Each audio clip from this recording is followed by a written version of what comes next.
When robotic system first came into the medical field, the first department to pick up robotic surgery is urology. Main deal చేసే organs అన్ని కూడా బొడ్డుకి కింద భాగంలో ఉంటుంది. So దాన్ని pelvis అంటారు.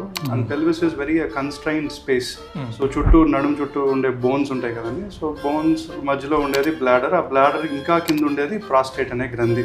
ఈ ఏరియాని డీల్ చేయాలి అంటే you require precision and you require small instruments and you require good magnification. లోపల ఆపరేట్ చేసేటప్పుడు మనకి చేతి మణికట్టు ఎలా కదులుతుందో అలా కదిలే ఇన్స్ట్రుమెంట్స్. ఇవన్నీ రోబోటిక్ సర్జరీ ఉండటం వల్ల robotics in urology has picked up plastically. అంతకుముందు సర్జరీస్ అన్ని సర్జన్ ఉండేవారు, సర్జన్తో పాటు అసిస్టెంట్ ఉండేవారు.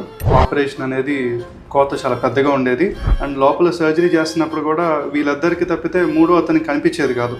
బికాజ్ ఆ హాలో స్పేస్లో ఆపరేట్ చేస్తున్నప్పుడు అంతా టచ్తో విజన్ చాలా తక్కువగా ఉండేది. సో కొంచెం బ్లడీగా ఉంటుంది ఆపరేషన్స్ అన్ని. అండ్ ఎప్పుడైనా ఆ సర్జన్ అసిస్టెంట్కి చూపించాలనుకుంటే కనుక ఈ అసిస్టెంట్ పక్క జరిగితే తినొచ్చి ఫీల్ చేసి చూస్తే తప్పితే అసలు లోపల ఎనాటమీ ఏం జరుగుతుందో అర్థమయ్యేది కాదు.